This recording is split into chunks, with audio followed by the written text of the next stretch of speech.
चलिए आज हम लोग एडजेक्टिव के कुछ और यूजेज को जानेंगे। पिछले क्लासेज में हम लोगों ने एडजेक्टिव के कई यूजेज को जाना, मगर आज हम लोग एडजेक्टिव के एक और यूज को जानेंगे। बताया गया कि यदि किसी एडजेक्टिव के साथ सा, से, सी जैसे शब्दांशों का प्रयोग किया गया हो, शब्दों का अंश लगा हो, जैसे लाल सा, काली सी, लंबा सा, मोटी सी, बड़ा सा, ये सारे एडजेक्टिव्स हैं और इनके साथ सा, से, सी जैसे शब्दांशों का प्रयोग किया गया है। हमें जानना है कि इन्हें अंग्रेजी में कैसे प्रयोग करना है।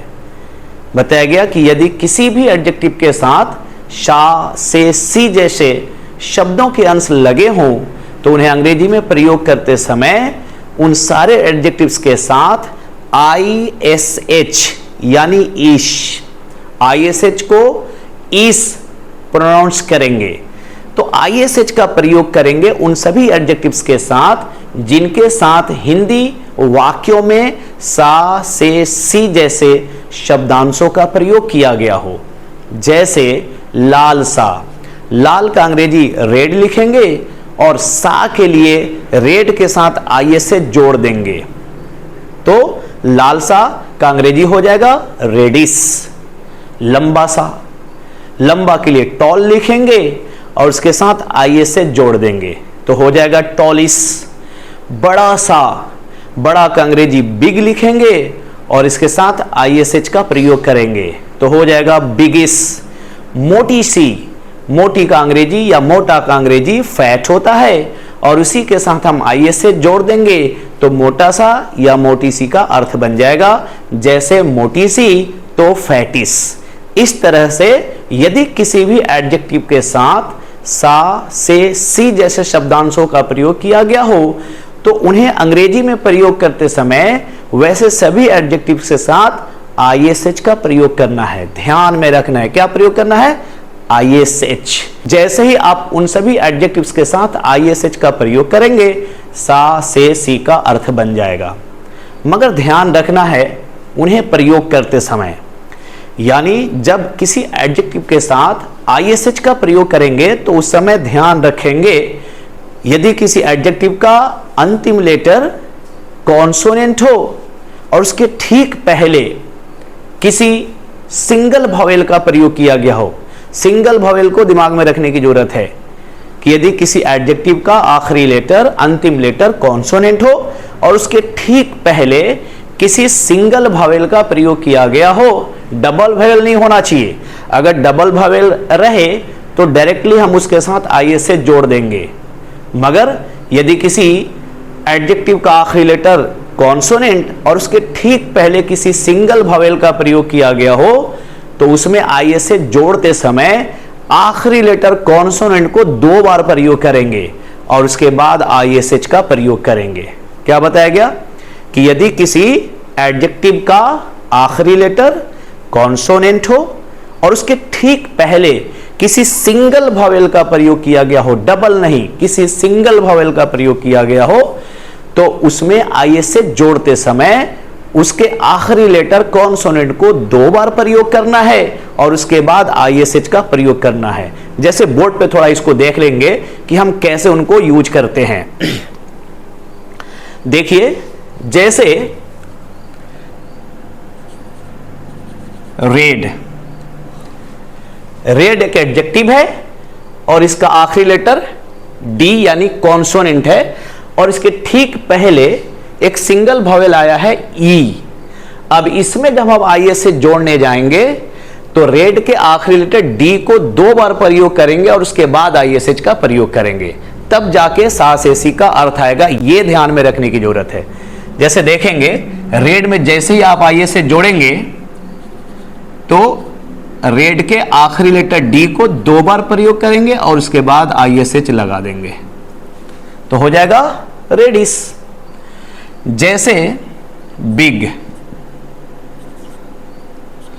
बिग को आप देखेंगे तो बिग का आखिरी लेटर G है जो एक कॉन्सोनेंट है और इसके ठीक पहले यानी G के ठीक पहले एक सिंगल वॉवेल आया है I के रूप में।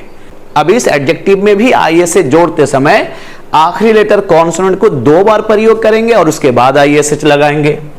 जैसे बिग में आईएसएच जोड़ना हो तो लिखेंगे बिगिस, तो BIGGISH, बिगिस। जैसे फैट, फैट का आखिरी लेटर टी है जो एक कॉन्सोनेंट है और टी के ठीक पहले ए आया है जो एक सिंगल वोवेल है।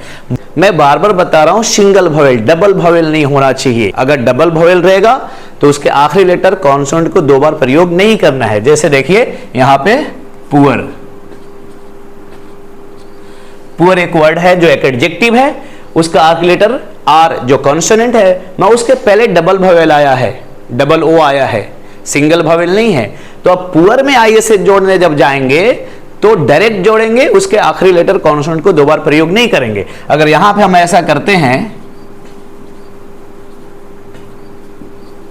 तो ये गलत है, हमें ऐसा नहीं करना है, यहां पे डायरेक्ट जोड़ देना है।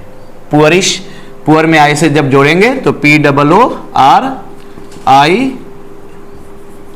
पुअर में हम जब आईएसएच जोड़ेंगे तो POORISH, ये करेक्ट है, ऊपर वाला रॉन्ग है, गलत है। तो ध्यान में ये रखना है कि अगर किसी एडजेक्टिव का आखिरी लेटर कॉन्सोनेंट और उसके ठीक पहले किसी सिंगल वोवेल का प्रयोग किया गया हो तो उसमें आईएसएच जोड़ते समय आखिरी लेटर कॉन्सोनेंट को 2 बार प्रयोग करना है और उसके बाद आईएसएच जोड़ना है। जैसे फैट देख लीजिए, फैट का आखिरी लेटर टी है जो एक कॉन्सोनेंट है और उसके ठीक पहले ए आया है जो सिंगल वोवेल है। अब इसमें जब हम आईएसएच जोड़ेंगे तो फैट के आखिरी लेटर टी को 2 बार प्रयोग करेंगे, उसके बाद आईएसएच लगाएंगे। जैसे फैटिस,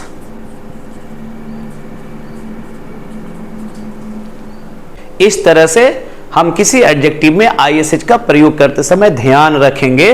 यदि किसी एडजेक्टिव का आखिरी लेटर कॉन्सोनेंट हो और उसके ठीक पहले किसी सिंगल वोवेल का प्रयोग किया गया हो तो उसमें आईएसएच जोड़ते समय आखिरी लेटर कॉन्सोनेंट को 2 बार प्रयोग करेंगे और उसके बाद आईएसएच का प्रयोग कर सा से सी का अर्थ देंगे। ये ध्यान देना है। अगर किसी एडजेक्टिव का आखिरी लेटर कॉन्सोनेंट और उसके पहले डबल वोवेल आ रहा हो तो उसमें हमें आईएसएच जोड़ते समय आखिरी लेटर कॉन्सोनेंट को 2 बार प्रयोग करने की आवश्यकता नहीं है। जैसे रिच, रिच में हमें डायरेक्टली आईएसएच जोड़ देना है। अगर धनीशा जैसे शब्दों का अर्थ बनाना है तो हमें आईएसएच का प्रयोग रिच में डायरेक्ट करना है, उसके आखिरी लेटर को 2 बार प्रयोग करने की जरूरत नहीं है। जैसे रिच को अगर हम रिचिस बनाएंगे तो RICHISH, रिचिस। रिचिस का मतलब क्या हो गया? धनी सा। रेडिस का मतलब लाल सा। बिगिस का मतलब बड़ा सा। फैटिस का मतलब मोटा सा। हॉट, हॉट का आखिरी लेटर टी है, उसके ठीक पहले एक सिंगल वोवेल है, तो गर्म सा का अंग्रेजी अगर लिखना हो तो लिखेंगे हॉटिस, HOTTISH, गर्म सा। इस तरह से यदि किसी एडजेक्टिव के साथ सा से सी जैसे शब्दांशों का प्रयोग किया गया हो तो वैसे सभी एडजेक्टिव के साथ आईएसएच का प्रयोग करके सा से सी का अर्थ देंगे। ये एक बात और समझना है, that is also very very important. While using ISH you have to care these both things. That suppose in of an adjective a consonant has been used and just before that a single vowel is coming, then while using ISH in that adjective you will have to use last consonant 2 times and then you have to use ISH for giving the image of sa se si. But one thing you have to keep in your mind more. What? एक बात और ध्यान में रखने की जरूरत है। क्या बताया कि यदि किसी एडजेक्टिव का आखिरी लेटर कोई वोवेल हो, किसी एडजेक्टिव के अंतिम लेटर के रूप में वोवेल भी आ सकता है। यदि किसी एडजेक्टिव के आखिरी लेटर के रूप में वोवेल का प्रयोग किया गया हो तो उसमें आईएसएच का प्रयोग करते समय उस आखिरी लेटर वोवेल को हटा देना है, रिमूव कर देना है और उसके बाद आईएसएच का प्रयोग करना है। जैसे देखेंगे बोर्ड पर, वाइट,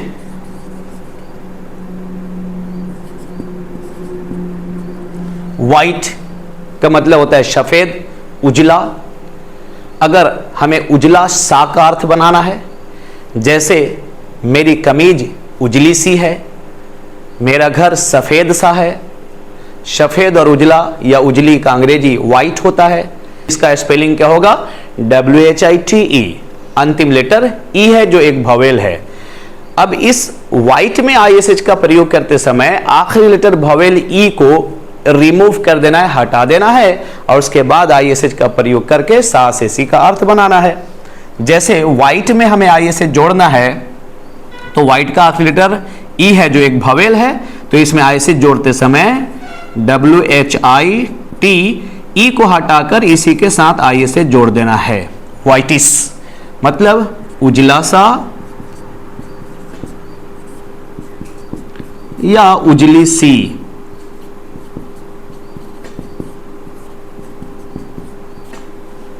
उजला सा या उजली सी। जैसे वाइड, वाइड का अर्थ होता है चौड़ा। यह भी एक एडजेक्टिव है और इसका अंतिम लेटर भी एक वोवेल है ई। जब इसमें हमें ISH जोड़ना है, जैसे अगर बात करनी हो कि यह जगह चौड़ा सा है, चौड़ा सा का अंग्रेजी, चौड़ा का अंग्रेजी वाइड होता है, उसमें सा से सी के लिए हमें ISH जोड़ना है। तो हम देखेंगे वाइड का स्पेलिंग क्या है, तो आप उसके जब स्पेलिंग को देखेंगे तो आखिरी लेटर एक वोवेल मिलेगा ई के रूप में। अब इसमें हमें ISH प्रयोग करते समय आखिरी लेटर ई जो वोवेल है उसको हटा देना है और उसके बाद ISH का प्रयोग कर लेना है। जैसे चौड़ा का अंग्रेजी वाइड होता है और चौड़ा सा का अंग्रेजी बनाना है तो वाइडिस का प्रयोग करना है, जिसमें ई रहेगा आखिरी लेटर, तो उस ई को रिमूव करते हुए ISH का प्रयोग करेंगे। तो WIDISH चौड़ा सा।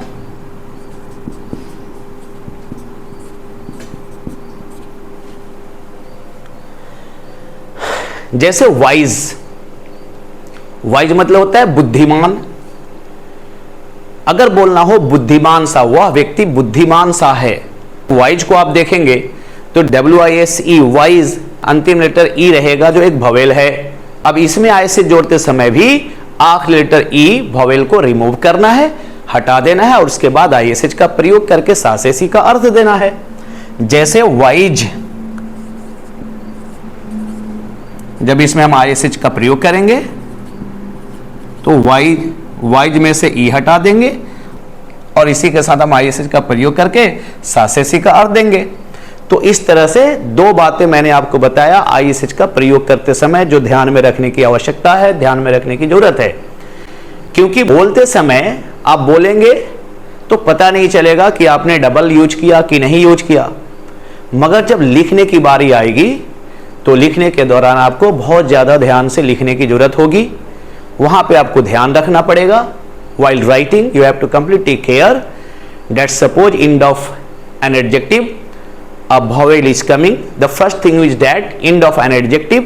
पहला बात यह कि अगर किसी एडजेक्टिव के अंत में किसी कॉन्सोनेंट का प्रयोग किया गया हो और उसके ठीक पहले किसी सिंगल वॉवेल का प्रयोग किया गया हो, तो उसमें ISH का प्रयोग करते समय आखिरी लेटर कॉन्सोनेंट को दो बार प्रयोग करना है और उसके बाद ISH लगाना है। दूसरी बात, यदि किसी एडजेक्टिव का अंतिम लेटर कोई वॉवेल हो और उसमें ISH प्रयोग करना हो तो अंतिम लेटर वॉवेल को रिमूव कर देना है और उसके साथ ISH का प्रयोग करके सा से सी का अर्थ देना है। अब थोड़ा हम देखेंगे कि इन्हें अंग्रेजी के वाक्यों में कैसे प्रयोग करते हैं, हिंदी के किस तरह के सेंटेंस में इनका प्रयोग किया गया होगा और उन्हें अंग्रेजी में हम ट्रांसलेट कैसे करेंगे। तो थोड़ा उसको हम देखेंगे कि ये सभी को हम अंग्रेजी के वाक्यों में कैसे प्रयोग करेंगे, किस तरह के हिंदी वाक्यों में ये होंगे और इनका प्रयोग हम अंग्रेजी में कैसे करेंगे, इसे ध्यान देना है, थोड़ा इसको भी समझ लेना है। चूंकि हमें अंग्रेजी समझ के बोलना है, याद करके नहीं। We have not to speak English having crammed, having remembered, but we have to learn English to deal the environment and to know everything. देखिए जैसे वाक्य रहेगा,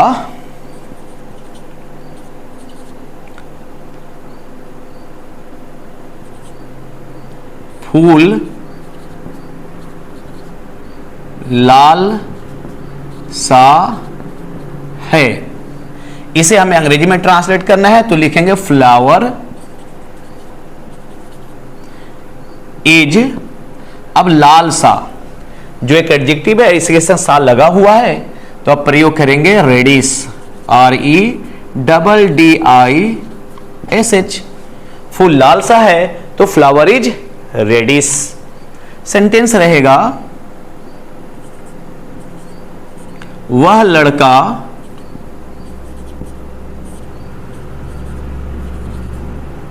लंबा सा है। देखिए वाक्य के अंदर, हिंदी के वाक्य में लंबा सा, लंबा एक एडजेक्टिव है और इसी के साथ सा शब्द का प्रयोग हुआ है। ट्रांसलेट करेंगे वह लड़का लंबा सा है तो that boy is tallish, that boy is tallish, वह लड़का लंबा सा है। मेरा दोस्त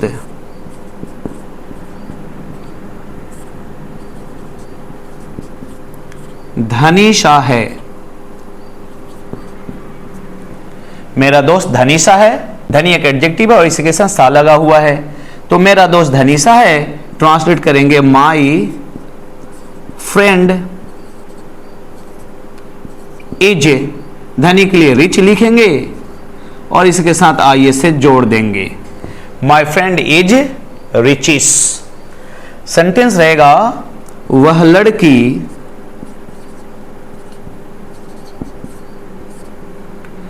मोटी सी है,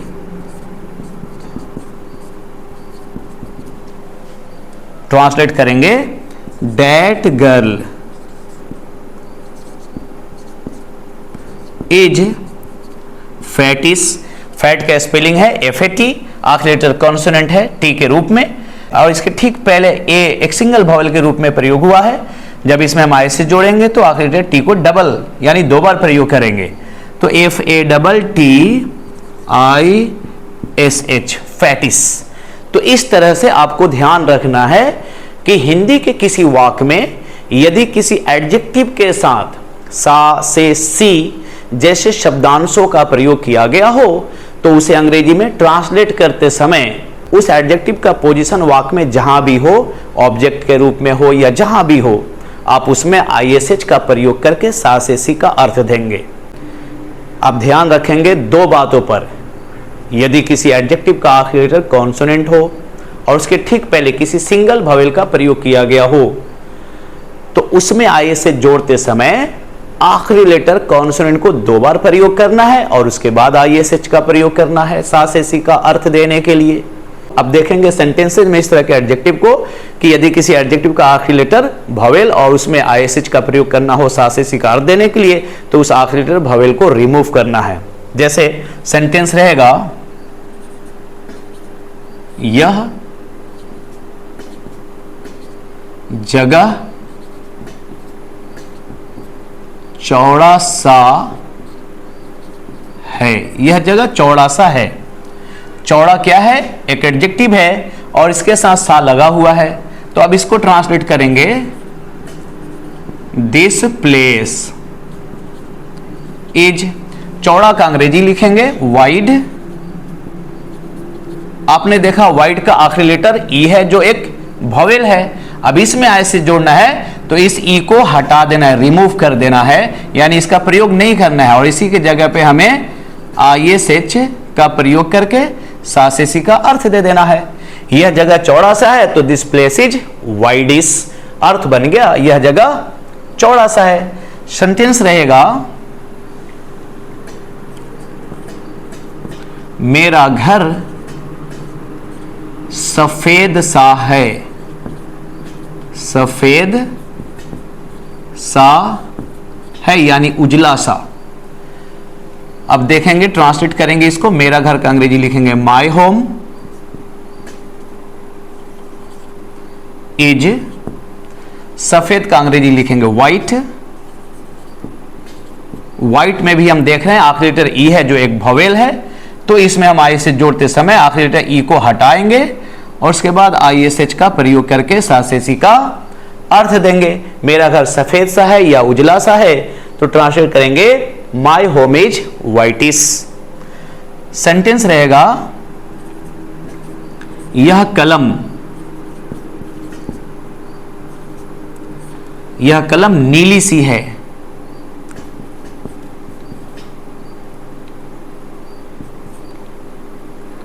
यह कलम नीली सी है। यह कलम का अंग्रेजी लिखेंगे दिस पेन इज ए, नीली का अंग्रेजी होता है ब्लू, BLUE। आखिरी लेटर ई है, इसमें हमें सी के लिए ISH जोड़ना है, तो आखिरी लेटर ई को रिमूव कर देंगे और उसके बाद ISH का प्रयोग करके सा से सी का अर्थ देंगे। तो इस तरह से ध्यान में रखना है कि यदि किसी एडजेक्टिव का आखिरी लेटर वोवेल हो और उसमें हमें ISH का प्रयोग करना हो सा से सी का अर्थ देने के लिए, तो उसके आखिरी लेटर वोवेल को रिमूव कर देना है, उसके बाद ISH का प्रयोग करते हुए सा से सी का अर्थ देना है। इन्हें भी जानना हमारे लिए महत्वपूर्ण है, बहुत जरूरी है। That's why important that we have to keep in your mind that we have to appear every day in the class.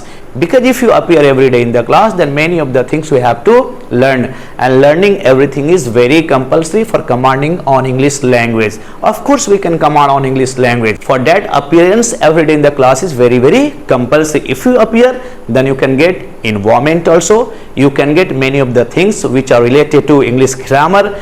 That's why appearance in the class is very compulsory. Everything is possible. If we would like to do, then anything we can do, anything of the world we can do. That's why you never think that the thing which you are going to do is very tough, is impossible. No, impossible, nothing is impossible in the world. Everything is possible. एक बात ध्यान में रखेंगे, impossible कुछ भी नहीं है, सब कुछ पॉसिबल है। असंभव कुछ भी नहीं है। एक बात ध्यान में रखेंगे जो बहुत मार्केबल है, अगर यह शब्द आया है असंभव यानी इम्पॉसिबल, यानी किसी भी काम को करने की पॉसिबिलिटी है, यानी किसी भी काम को करने की संभावना है, तभी असंभव शब्द आया है। अगर ये असंभव शब्द नहीं आया होता तो काम को करने की संभावना नहीं होती, चीजों को अचीव करने की संभावना नहीं होती। इसलिए किसी भी काम को करने के लिए, अपने सफलता तक पहुंचने के लिए, अपने टारगेट को टच करने के लिए असंभव शब्द को ध्यान से निकाल देंगे कि असंभव है। No, everything is possible, nothing is impossible. That's why keep in your mind about it that learning this language is also possible. If you appear every day in the class, then of course you can learn this language also, no problem. Where do you stay in India? In which part of India you stay, it doesn't matter. Matter is that you have to appear in the class and deal the environment, because with the help of environment we have to learn this language. That's why if you appear in the class, then everything you can get. Every day you can get something new which you didn't know in your past. That's why everything will be easy for you.